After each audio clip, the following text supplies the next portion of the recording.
கோவிந்தாபுரம் ஓம் சக்தி ஆலயத்தில் கஞ்சியமுது படைத்தல், தீச்சட்டி எடுத்தல் திருவிழா நடைபெற்றது.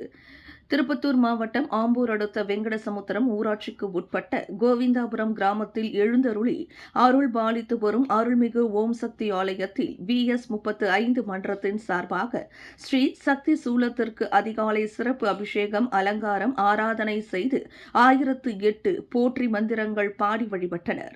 தீச்சட்டி ஏந்தி கோவிந்தாபுரம் கிராமத்தில் உள்ள ஓம் சக்தி கரக கோவில், அருள்மிகு ஸ்ரீ சிவசுப்பிரமணிய முருகர் ஆலயம், அருள்மிகு ஸ்ரீ மாரியம்மன் கோயில், அருள்மிகு ஸ்ரீராமர் கரக கோவில், அருள்மிகு ஸ்ரீ எல்லையம்மன் ஆலயம், அருள்மிகு ஸ்ரீ எட்டியம்மன் கோயில் உள்பட கோவிந்தாபுரம் ஊரில் உள்ள அனைத்து கோவில்களுக்கும் பம்பை மேளத்துடன் கஞ்சி அமுது மற்றும் தீச்சட்டி ஏந்தி திருவீதி உலா ஊர்வலம் சென்று ஒவ்வொரு கோவிலிலும் சிறப்பு பூஜை செய்து வழிபட்டனர்.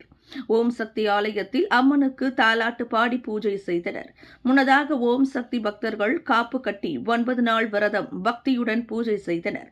இந்நிகழ்ச்சியில் கோவிந்தாபுரம் அருள்மிகு ஓம் சக்தி ஆலயத்தில் VS35 மன்றத்தின் தலைவர் குரு சக்திகள், மாவட்ட தலைவர் சதானந்தன் மற்றும் வட்ட தலைவர்கள் சந்திரசேகர், தண்டபாணி, பிரபாகரன், கிராம தலைவர்கள் உமாபதி, திருப்பதி, நடராஜன், நந்தகுமார், சுபாஷ் சந்திரபோஸ், கோவிந்தராஜ், ஓம் சக்தி மன்ற பொறுப்பாளர்கள் முனிரத்தினம், துணைத் தலைவர் ராமமூர்த்தி, செயலாளர் மகளிர் அணி குந்தியம்மாள், குமாரசாமி, தேவேந்திரன், உமாபதி, ஜெயபால், முரளி, கோவிந்தசாமி, ராக்கப்பன், முருகேசன், சகாதேவன், கஜா, ராஜா, மகாலிங்கம், பெரியசாமி, பழனி, சுப்பிரமணி, சீனிவாசன், கிருஷ்ணமூர்த்தி, ஆட்டோ, சக்தி சண்முகம், உமாபதி, ரவி, தேவன், ரவிக்குமார், சரவணன், கோவிந்தராஜ், பழனிவேல், பாபு, வெங்கடேசன், விநாயகம், ஆனந்தன், சங்கர், ரமேஷ், சரவணன், சரணேஷ் மற்றும் ஏராளமான சக்திகள் கலந்து கொண்டு அம்மனுக்கு கஞ்சி அமுது மற்றும் தீச்சட்டி ஏந்தி நேர்த்திக்கடன் செய்து வழிபட்டனர்.